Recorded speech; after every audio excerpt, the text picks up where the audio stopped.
লালমনিরহাটে যুব ও ক্রীড়া মন্ত্রণালয়ের আওতাধীন ক্রীড়া পরিদপ্তরের বার্ষিক ক্রীড়া কর্মসূচি 2024-25 এর আওতায় তারুণ্যের উৎসব 2025 উপলক্ষে ভলিবল ও ব্যাডমিন্টন প্রতিযোগিতা অনুষ্ঠিত হয়েছে।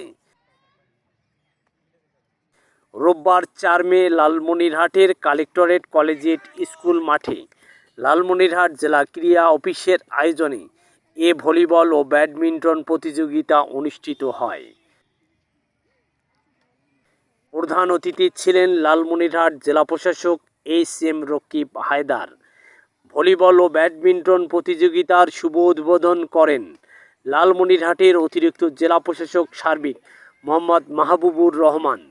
এ সময় লালমনিরহাট জেলা ক্রীড়া অফিসার অতিরিক্ত দায়িত্ব মোহাম্মদ আকরাম হোসাইন, কালেক্টরেট কলেজিয়েট স্কুলের প্রধান শিক্ষক ATM রশিদুল আলম প্রামাণিক সহ খেলোয়াড়বৃন্দ উপস্থিত ছিলেন। ভলিবল প্রতিযোগিতা পরিচালনা করেন আলমগীর হোসেন, আবুল কালাম আজাদ বকুল, রেজাউল করিম, আব্দুস সাত্তার মানু এবং ব্যাডমিন্টন প্রতিযোগিতা পরিচালনা করেন মতিউজ্জামান টিটুল, দেবেন্দ্রনাথ বর্মন। ভলিবল প্রতিযোগিতায় 4টি বালক দল ও 4টি বালিকা দল এবং ব্যাডমিন্টন প্রতিযোগিতায় 6 জন বালক ও 6 জন বালিকা অংশগ্রহণ করেন। পরে বিকেলে ভলিবল ও ব্যাডমিন্টন প্রতিযোগিতায় বিজয়ী খেলোয়াড়দের মাঝে পুরস্কার বিতরণ করা হয়।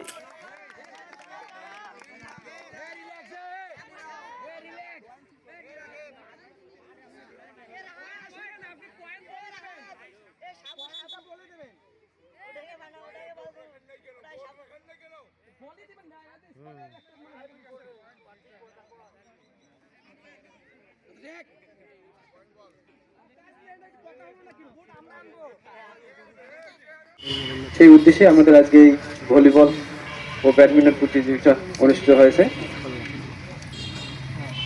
আর আমাদের এই টুর্নামেন্টের আরেকটি মূল উদ্দেশ্য আছে, যুবকরা যেন তাদের যে দৈহিক মানসিক বিকাশ সেক্ষেত্রে যেন খেলাধুলায় গুরুত্বপূর্ণ ভূমিকা পালন করে, সেই উদ্দেশ্যে আমাদের এই আয়োজন।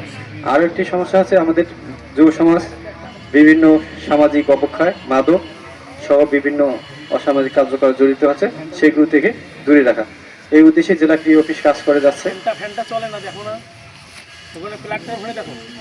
সেই উদ্দেশ্যে আমাদের জেলা ক্রীড়া অফিস কাজ করে যাচ্ছে। তো আমরা এইখান থেকে যে প্রতিভাবান খেলাগুলো আমরা পাচ্ছি সেগুলো নিয়ে আমাদের পরবর্তী কার্যক্রম চালাবো।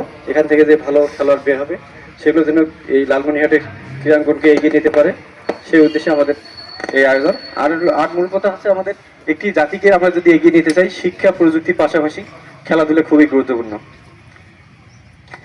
কারণ আমরা উন্নত বিশ্বের যে দেশগুলো দেখতে পারি, সেই দেশগুলো পড়াশোনায় যত উন্নত, প্রযুক্তিতে তত উন্নত, তারা খেলাধুলায় উন্নত। আমরা ইউরোপিয়ান কান্ট্রিগুলো দেখতে পারি, আমরা স্পেন, ফ্রান্স, জাপান, তারপর আমাদের মধ্যে আমাদের এশিয়ার যে দেশগুলো, ইন্ডিয়ার কথা বলতে পারি, জাপানের কথা বলতে পারি, এগুলো কিন্তু পড়াশোনায় যত উন্নত, প্রযুক্তিতে তত উন্নত, পাশাপাশি তারা খেলাধুলায় উন্নত। তাই আমাদের দেশকে এগিয়ে নেওয়ার জন্য খেলাধুলার কোনো বিকল্প নেই। কারণ যুব সমাজ আমরা বিভিন্ন সামাজিক অবক্ষয়ের মধ্যে MR রাশেদ, লালমনিরহাট।